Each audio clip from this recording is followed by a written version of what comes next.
सिद्धेभ्यः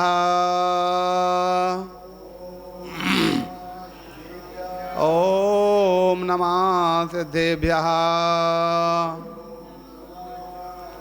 ॐ नमः सिद्धेभ्यः आदि में तीर्थंकरे प्रभो आदिनाथ जिननाथ चरण कमल में आपके झुका रहे हम माथ झुका रहे हम माथ नमन चरण में कर रहे गुरुवर के कर जोर कदम कदम बढ़ता चलूं मोक्ष महल की ओर मोक्ष महल की ओर। बोले अनंतानंत परम सिद्ध भगवान की ऋषभादि 24 तीर्थंकर भगवान की 1008 श्री पार्श्वनाथ भगवान की अजय गुरुदेव राघव महाराज की अहिंसामयी विश्व धर्म की।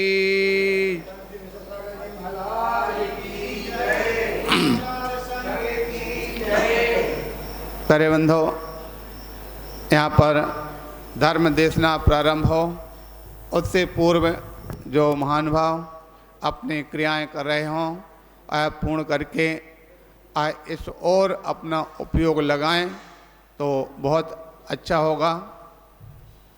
जैसा कि आप सब सुन रहे थे कि अपने यहाँ जैन सिद्धांत में मोक्ष मार्ग की सबसे पहले चर्चा की जाती और मोक्ष मार्ग में जब यहाँ पर बात करते हैं तो रत्नात्रयी मोक्ष मार्ग है। आचार्य भगवान उमा स्वामी महाराज ने सम्यक दर्शन ज्ञान चारित्राणि मोक्ष मार्ग यह सूत्र दिया। सबसे पहला सम्यक दर्शन।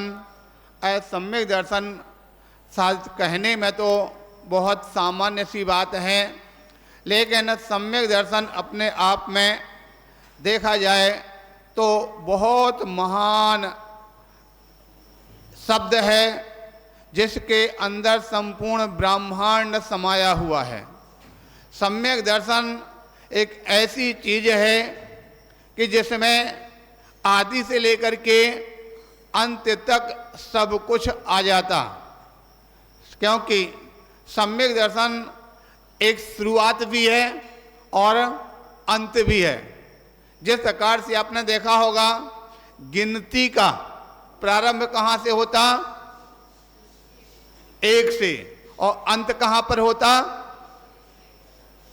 अंत कहाँ पर होता, 100 में भी 1 ही तो है, बाकी तो शून्य लगे हुए हैं। तो जिस प्रकार से गिनती का प्रारंभ 1 से है और अंत भी 1 से है, उसी प्रकार से सम्यक दर्शन का मोक्ष मार्ग का प्रारंभ भी 1 से है और अंत भी 1 पर है। 1 अगर है तो आगे आप शून्य भी लगाते चले जाओ तो 10 गुना बढ़ता चला जाएगा। और अगर आगे आपने देखा 100 पे अंत हुआ, 1 पर शून्य लगा दिया तो 10 गुना हो गया, और 10 पर एक और शून्य लगा दिया तो 100 गुना हो गया। इसी प्रकार से जहाँ सम्यक दर्शन प्राप्त हुआ, सम्यक दर्शन प्राप्त होने पर 1 का अंक प्रारंभ हो गया, वस्तु की प्रारंभ हो गई, अंक की प्राप्ति हो गई। और उसके पश्चात जहाँ 1 के बाद शून्य लगा दिया तो सम्यक ज्ञान प्राप्त हो गया, 10 गुना उसकी वृद्धि हो गई। सम्यक दर्शन हो सकता। जिस प्रकार से संसार में जितने भी प्राणी हैं सम्यक दृष्टि खाली मात्र सम्यक दृष्टि भर हैं, उनके पास ज्ञान नहीं है, उनकी कीमत कितनी होगी, 1 अंक के बराबर। लेकिन सम्यक दृष्टि हो, सम्यक ज्ञान भी प्राप्त कर लिया, एक विद्वान बन गया, जैन धर्म का ज्ञानी बन गया, बोलो उसकी कीमत कितनी हो गई। आप देखते हैं, आप लोग सारे नगरवासी हैं, लेकिन नगरवासियों के बीच में अगर एक कोई पंडित जी अगर आ जाते हैं तो उनकी कीमत आपसे 10 गुनी होती कि नहीं? पंडित जी की कीमत आपसे अधिक होती कि नहीं? सारे नगरवासी पंडित जी को जय जयनंद करते हैं, उनको अच्छा उच्च स्थान पर विराजमान करते हैं। तो जहां एक अंक के साथ में अगर 10 शून्य जुड़ जाता है तो शून्य जुड़ते मात्र ज्ञान की प्राप्ति, सम्यक ज्ञान प्राप्त हो गया। और ज्ञान प्राप्ति उसकी कीमत कितनी हो गई? 10 गुनी हो जाती है। और अगर सम्यक दर्शन और सम्यक ज्ञान प्राप्त करने के बाद अगर चारित्र और प्राप्त हो गया, तो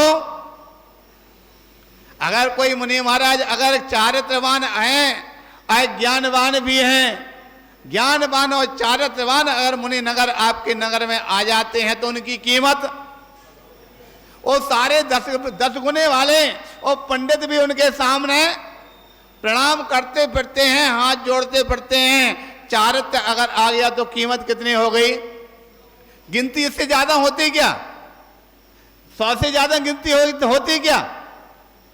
गिनती 100 से ज्यादा होते ही नहीं। आगे अगर बढ़ाएंगे तो फिर पहाड़ आ जाएगा, दोनों गिनती नहीं रहेगी। बस जैन सिद्धांत में भी गिनती इतना ही है, 1 से लेकर के 100 तक ही चलना है, सम्यक दर्शन से लेकर के और सम्यक चारित्र तक ही चलना है। उसके बाद जो भी आएगा, तप आवे, वीर आवे, ये सारी की सारी जो चीजें आएंगी वो पहाड़ी रूप में चढ़ेंगी। फिर दुगने चुगने चौगने पर चलने वाली हैं। इसलिए प्यारे बंधो, कितनी सुंदर व्याख्या आचार्य भगवंतों ने बताई है कि हमारे जीवन का प्रारंभ है, हमारे मोक्ष मार्ग का प्रारंभ है। अगर आपको मनुष्य जीवन मिला और सम्यक दर्शन नहीं मिला, बोले जीवन मिला ही नहीं। इस जीवन की कोई कीमत नहीं है। जिसके जीवन में सम्यक दर्शन प्राप्त नहीं है, उसके जीवन की कोई कीमत नहीं है। उसका जीवन एक प्रकार के मिट्टी के पुतले से कोई और ज्यादा नहीं है। जिस प्रकार से मिट्टी के पुतले में कभी क्या सम्यक दर्शन हो सकता, सम्यक ज्ञान हो सकता, क्या सम्यक चारित्र हो सकता? मिट्टी के पुतले में सम्यक दर्शन, सम्यक ज्ञान, सम्यक चारित्र कुछ नहीं हो सकता। अगर सम्यक दर्शन, ज्ञान, चारित्र प्राप्त हो सकता है तो चेतन जो भगवत स्वरूप, जीव स्वरूप आत्मा है, आत्मा जिसके अंदर, जिस पुतले में है, उसके अंदर ही सम्यक दर्शन हो सकता है, उसमें ही सम्यक ज्ञान हो सकता है और उसमें ही सम्यक चारित्र हो सकता है। इसलिए हमारे लिए मनुष्य जीवन की प्राप्ति हुई। मनुष्य जीवन भी सबसे, हमको लगता शुरुआत भी है और अंत भी है। अगर वास्तविकता में देखा जाए तो सम्यक दर्शन की प्राप्ति कि अगर शुरुआत होती तो कहां से होती? मनुष्य को ही प्राप्त हुआ करता। और सम्यक ज्ञान की प्राप्ति भी मनुष्य को होती है, सम्यक चारित्र की प्राप्ति भी मनुष्य को होती है, और मोक्ष भी। आप लोगों का नहीं, चतुर्गति में, चारों गतियों में सम्यक दर्शन प्राप्त हो सकता है। लेकिन ध्यान रखना, चारों गतियों में होने वाला जो सम्यक दर्शन है, उसका कहीं ना कहीं शुरुआत अगर है तो मनुष्य गति से ही प्रारंभ होता। क्योंकि अरहंत भगवान कौन सी गति से होते? देव में तो नहीं होंगे। अरहंत भगवान मनुष्य गति में हैं। अगर मोक्ष मार्ग का अगर उपदेश दिया तो किसके द्वारा दिया गया? मनुष्य गति वालों से दिया गया। सबसे पहले मनुष्य गति में अरहंत भगवान हैं और उनका दर्शन करने से ही, कौन सी गति के हैं? मनुष्य गति के हैं। तो मनुष्य से ही शुरुआत और मनुष्य पर ही मोक्ष मिलेगा। तो देवों को, नारकियों को, तिरंचों को किसको मिलेगा? आगे ना समझ में, मनुष्य से ही मोक्ष मार्ग की शुरुआत है और मनुष्य से ही मोक्ष मार्ग का अंत होता है। प्यारे बंधो, अगर आपको ये मनुष्य का जीवन प्राप्त हुआ और अगर आपने सम्यक श्रद्धान प्राप्त नहीं कर पाए तो ध्यान रखना, एकमात्र मिट्टी का पुतला और मिट्टी में मिल जाएगा, कुछ भी सार प्राप्त होने वाला नहीं है। इसलिए हमको अपने इस जीवन को प्राप्त करके सबसे पहली हमारी अगर शर्त है तो वह यही है कि हम अपने इस जीवन में भेद ज्ञान को प्राप्त करें। भेद ज्ञान बस वही जो बता चुके, मिट्टी का पुतला ये हम नहीं। मिट्टी के पुतले के अंदर एक अपूर्व शक्ति है, और अपूर्व शक्ति क्या है? चैतन्यवान है। हम उदाहरण दिया करते, जब भी कभी आप देखते हैं बस चल रही है, गाड़ी चल रही है, गाड़ी कोई चलती क्या? गाड़ी में जब तक ड्राइवर ना बैठे तब तक कभी गाड़ी चल सकती नहीं है। लेकिन गाड़ी में कभी आपको ड्राइवर दिखता है क्या गाड़ी चलते हुए में? किसी को गाड़ी जब चलती चली जा रही रोड से, ड्राइवर दिखता है क्या? और ड्राइवर दिखता नहीं है, लेकिन फिर भी गाड़ी चला रहा है। समझ में आ गया? जिस प्रकार से गाड़ी का ड्राइवर गाड़ी के अंदर है, सारा काम कर रहा है, लेकिन फिर भी दिखाई हमारी एक गाड़ी है, हमारा शरीर एक गाड़ी है। इस गाड़ी में चैतन्य रूप ड्राइवर बैठा हुआ है, वह चला रहा, लेकिन दिखाई नहीं देता। प्यारे बंधो, हमारे पास एक बार एक प्रश्न आया। आप कहते हैं महाराज आत्मा होती है, जीव होता है। आज विज्ञान ने इतना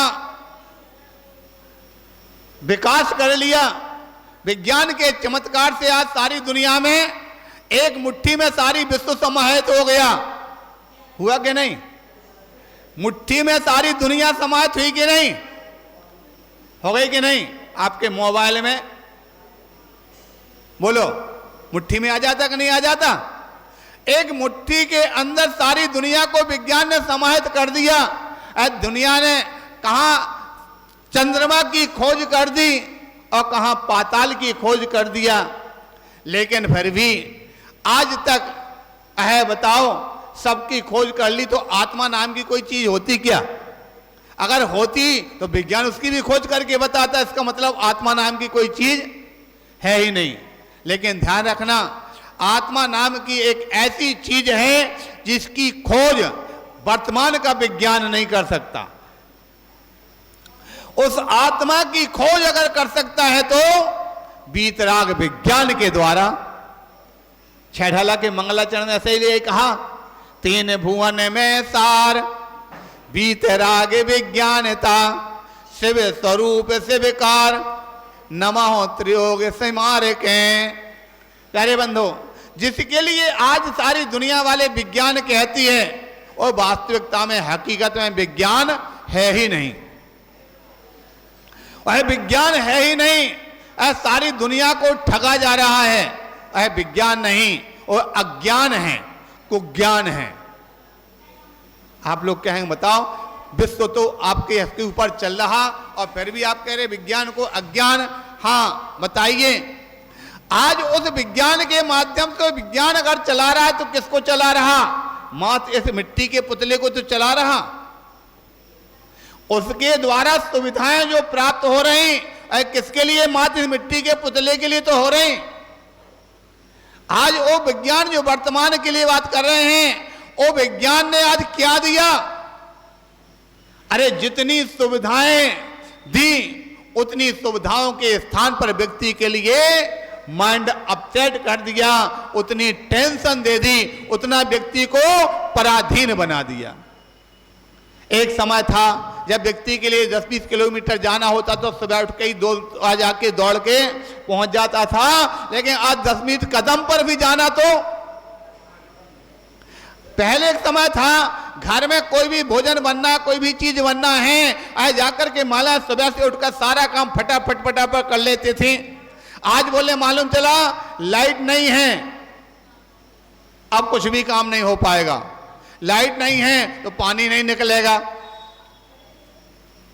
बोलो, लाइट नहीं है तो पानी नहीं निकलेगा, और पानी नहीं है, लाइट नहीं है तो बोले रसोई में कोई काम नहीं हो पाएगा। लाइट नहीं है तो मिक्सी नहीं चल पाएगी, लाइट नहीं है तो ये नहीं हो पाएगा। बोलो, इंसान के लिए विज्ञान ने एक साधन देकर के क्या वास्तविक में पुरुषार्थी बनाया कि अकर्मण्य बनाया, लंगड़ा लूला कर दिया विज्ञान ने। और इसके अलावा जीवन को बारूद के ढेर पर ला करके खड़ा कर दिया। बारूद के ढेर का मतलब समझ में आ गया आपके? क्या बना दिए? परमाणु बम। परमाणु बम कैसे बना? आ गया समझ में कि नहीं? परमाणु बम बनाकर बारूद के ढेर पे खड़ा कर दिया। कब एक बटन दब जावे कि कब देश के देश ने पूरा विश्व, बोलो, जो आपको जीवन को तहस नहस करने वाला हो वो विज्ञान। विज्ञान कहेंगे कि अज्ञान कहेंगे, लेकिन सारी दुनिया उसी में जी रही है, उस अज्ञान में जी रही है, भोगों में जी रही है, इंद्रिय विषयों की लालसा में जी रही है। इसलिए उनको वह विज्ञान के जैसा लगता है। किंतु ध्यान रखना, भगवान महावीर का सिद्धांत कहता है ये विज्ञान नहीं, विज्ञान तो वो है जो दिखाई दे रहे। अरे उसकी खोज करना विज्ञान है क्या? विज्ञान तो वो है जो नहीं दिखाई देने वाला है, उसकी खोज करके बताओ तो हम माने कि वास्तव में विज्ञान आएगी समझ के नहीं। और उसकी खोज अगर की तो किसने की? जो नहीं दिखाई देने वाला है उसकी खोज अगर की तो किसने की? वीतराग विज्ञान ने की है। वीतराग विज्ञान है नहीं, केवल ज्ञान वीतराग विज्ञान है। उस नहीं दिखाई देने वाले की अगर खोज की तो वीतराग विज्ञान ने की। वीतराग विज्ञान केवल ज्ञान अपने स्थान पर बैठे बैठे पूरे तीनों लोक की यात्रा हो जाती। अधोलोक का भी उनके ज्ञान में चराचर झलकता है, मध्य लोक भी चराचर झलकता है और ऊर्ध्व लोक भी चराचर झलकता है। यहां तक कि सारा लोक तो ठीक है, लोकालोक संपूर्ण उनके ज्ञान में झलकता है। अगर वास्तविकता में अगर विज्ञान कहना तो वीतराग विज्ञान ही सबसे बड़ा विज्ञान है। हमको उस वीतराग विज्ञान की प्राप्ति अगर होगी तो उसका प्रारंभिक अंक वीतराग विज्ञान का पहला अंक है और सम्यक दर्शन है। और सम्यक दर्शन की प्राप्ति आपके जैसे मनुष्यों के लिए सुंदर तोहफा प्राप्त हो रहा। अब देखना है कौन सा ऐसा ज्ञानी जीव है उस सम्यक दर्शन के तोहफे को प्राप्त करता है। वरना ये मनुष्य जीवन में एक कली काल है, कली काल में सम्यक दर्शन प्राप्त करने वाले जीव हैं कितने? आचार्य श्री शुभचंद्र स्वामी ने ज्ञानाड़ा में कह दिया सम्यक दर्शन प्राप्त करने वाले जीव तो कितने? मात्र 2-3 ही हैं। कितने हैं? 2-3 ही हैं। अब बात इस प्रकार की, हमारे पास एक बार बोले महाराज शास्त्रों में लिखा है सम्यक दृष्टि जीव मात्र 2-3 हैं। तो हमारे पास भी प्रश्न उत्पन्न हो गया। हमने अच्छा 2-3 है तो कौन से हैं बताओ, नाम बताओ। 2-3 है तो कौन से हैं? खाली हमें और से सभी और नहीं है क्या? और 2-3 जो होते हैं ये हर साल होते हैं कि पूरे पंचम काल में 2-3 होंगे? अगर पूरे पंचम काल में होते तो इतने सारे जीव तो अभी मोक्ष भी चले गए, स्वर्ग भी चले गए। वो सब कैसे दृष्टि थे? जब हमने इस प्रकार से प्रश्न किया उसका माथा हिल गया। बोले हमारे समझ में नहीं आ रहा कि हम कर्तव्य विमूढ़ हो गया। सम्यक दृष्टि 2-3 होते, क्यों होते, कैसे होते, कौन होते हैं, इसकी चर्चा अपन बाद में कर लेंगे। समय